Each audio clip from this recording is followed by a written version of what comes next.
दोस्तों, आपके एस्ट्रो चित्रा मुद्गल का नमस्कार। आप सब कैसे हैं? भगवान से प्रार्थना करूंगी आप सब लोग हमेशा खुश रहें। रिश्तों के माध्यम से हम अपने ग्रहों को कैसे सही कर सकते हैं, कैसे शुभ कर सकते हैं, इसके बारे में मैं आपसे बात करूंगी। अभी थोड़े दिन पहले मैंने आपसे सूर्य के बारे में बात करी, आज मैं चंद्रमा के बारे में बात करूंगी। चंद्रमा हमारा मन का कारक है, माता का कारक है। एक राशि में 2.25 दिन ही रहता है, तेज गति से चलने वाला ग्रह है। रात्रि में बली होता है, स्त्री कारक ग्रह होता है। और ज्वार भाटा जो आते हैं वो चंद्रमा के कारण ही आते हैं। जिन जातकों की कुंडली में चंद्रमा शुभ होता है वो सबसे प्रेम पूर्वक व्यवहार करते हैं, उनके चेहरे पे एक चमक बनी रहती है और वो जातक हमेशा अपनी माँ को भी खुश रखते हैं, सबसे अच्छी तरह से बात करते हैं और समाज में उनका मान सम्मान बना रहता है, जीवन उनका सुखमय रहता है। लेकिन जिन जातकों का चंद्रमा अशुभ होता है वो लोग, कई बार आपने देखा होगा कि कई लोग छोटी छोटी बातों पे बहुत जल्दी नाराज हो जाते हैं, वो लोग वो ही होते हैं जिनका चंद्रमा अशुभ होता है। जल्दी नेगेटिविटी की तरफ चले जाते हैं, डिप्रेशन में चले जाते हैं, अकेले रहने लगते हैं, बहुत छोटी छोटी बात पे दुखी होने की उनकी आदत हो जाती है। उनके होने में भी माँ को बहुत कष्ट होता है। लेकिन हम चंद्रमा को कैसे सही कर सकते हैं, इसी बारे में मैं आपसे बात करूंगी। इसके जो अचूक उपाय हैं वो मैं आने वाली वीडियो में आपको बताऊंगी। लेकिन हम चंद्रमा को सही करने के लिए दोस्तों अपनी माँ को हर हाल में खुश रख सकते हैं। मैं सबसे रिक्वेस्ट करूंगी, सभी बच्चों को ये बोलूंगी कि सुबह उठते ही माँ के पैर छुएं। रात को चंद्रमा बली रहता है, रात्रि बली होता है, रात के टाइम माँ के पास थोड़ी देर बैठें, उनके पैर दबाएं, उनको खुश रखें, उनके छोटे छोटे कामों में मदद करें, तो उनका चंद्रमा बहुत खुश रहने लगेगा।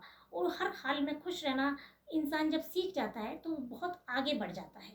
चंद्रमा शुभ होने से बहुत सारी चीज़ें हमारी ज़िंदगी में अच्छी होने लगती हैं। माँ को चांदी मोती गिफ्ट दान करें, हर हाल में माता को खुश रहने लगें। जो बच्चे माँ से दूर रहते हैं मैं उनसे ये कहूँगी कि उनके चरणों की फ़ोटो लेके अपने मोबाइल में रखें, देखें, माता से रोज़ बात करें। दिन भर में एक बार माँ से अपनी से प्रेम पूर्वक बात जरूर करें। और सभी माँओं को ये निवेदन करती हूँ कि वो अपने बच्चों को खूब सारा आशीर्वाद दें।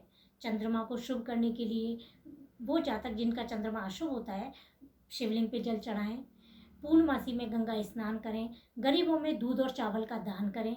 बहुत सारे ये सारे काम ऐसे हैं, इनसे हम अपने चंद्रमा को सही कर सकते हैं। लेकिन अभी मैं आपसे यही बात करूंगी कि हम अपने कुंडली में चंद्रमा को सही करने के लिए अपनी माँ को हर हाल में खुश रखने की कोशिश करें, इससे हमारा मन खुश होने लगेगा। लेकिन कई लोग फिर भी आपको ये कहेंगे कि हमारा चंद्रमा तो सही है, फिर हमें ये सब क्यों नहीं मिलता है। मैं उनको यही कहूँगी कि आपकी कुंडली में चंद्रमा सही है, ये सब देखने के लिए आपको ये देखना पड़ेगा कि कहीं वो पाप ग्रह से दृष्ट तो नहीं है, कहीं नीच तो नहीं है, दशा अंतरदशा, ये सारी चीज़ें भी हमको देखनी पड़ेंगी। तभी हम वहाँ तक पहुँच पाएंगे कि हमारा चंद्रमा हमारी कुंडली में क्या फल दे रहा है। लेकिन फिर भी छोटी छोटी चीज़ों को करके हम अपने चंद्रमा को शुभ कर सकते हैं। क्योंकि माँ की सेवा करने से यदि हमारी कुंडली में चंद्रमा सही होता है तो बताओ कितनी अच्छी बात होती है। ये तो बहुत छोटे छोटे काम हैं जिन्हें हम कर सकते हैं। शुक्ल पक्ष में चंद्रमा जैसे जैसे बढ़ता है हमें अपने चंद्रमा के उपाय बढ़ा देने चाहिए। माँ के उदर में भी शुक्ल पक्ष में ही बच्चा जो होता है वो वृद्धि को प्राप्त करता है। तो मैं दोस्तों आपसे यही निवेदन करूँगी कि सभी बच्चे अपनी माँ को प्रसन्न रखें, खुश रखें, उनके कामों में मदद करें। नमस्कार।